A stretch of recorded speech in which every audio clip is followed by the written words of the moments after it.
Good morning all of you. आज हम revision series में प्रेमचंद के फटे जूते चैप्टर को शुरू करेंगे। यह पाठ हरिशंकर परसाई द्वारा लिखित एक व्यंग्य है जिसमें लेखक ने प्रेमचंद के जीवन को उद्घाटित किया है। तो देखेंगे क्वेश्चन नंबर 1, लेखक की दृष्टि किसके जूते पर अटक गई और क्यों? फटे जूते देखकर लेखक किस सोच में पड़ गया? कौन फोटो का महत्व नहीं समझता? लेखक ने ऐसा क्यों कहा? पाठ में टोपी और जूते का क्या प्रतीकार्थ हो सकता है? एक जूते पर 25 टोपियां न्यौछावर हो जाती हैं का आशय स्पष्ट कीजिए। पर्दे के महत्व पर प्रेमचंद और लेखक में क्या अंतर है? जनता के लेखक किसे कहा गया है और क्यों? और अब हम देखेंगे क्वेश्चन नंबर 1, लेखक की दृष्टि किसके जूते पर अटक गई और क्यों?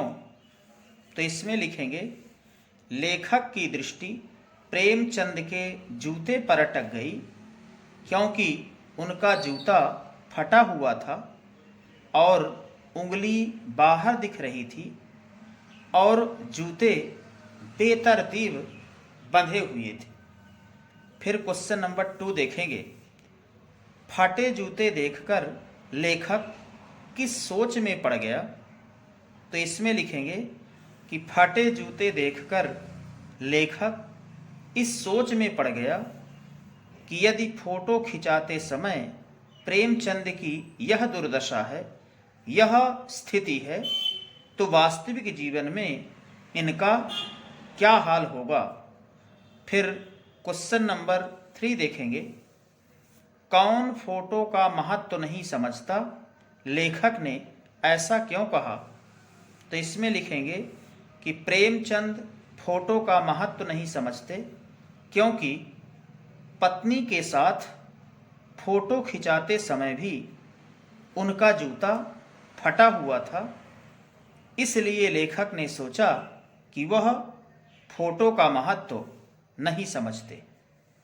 फिर क्वेश्चन नंबर 4 देखेंगे, पाठ में टोपी और जूते का क्या प्रतीकार्थ हो सकता है?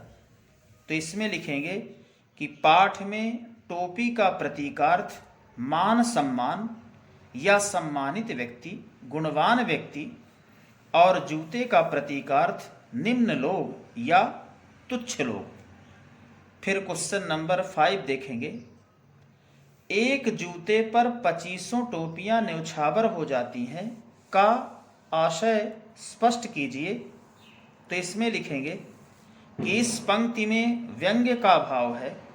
यहाँ पर जूते को धनवान व्यक्ति का प्रतीक माना गया है और जिसके पास धन है उसी का मान सम्मान है, और एक धनवान व्यक्ति पर 25 गुणी व्यक्ति, 25 गुणवान व्यक्ति समर्पित हो जाते हैं, न्यौछावर हो जाते हैं।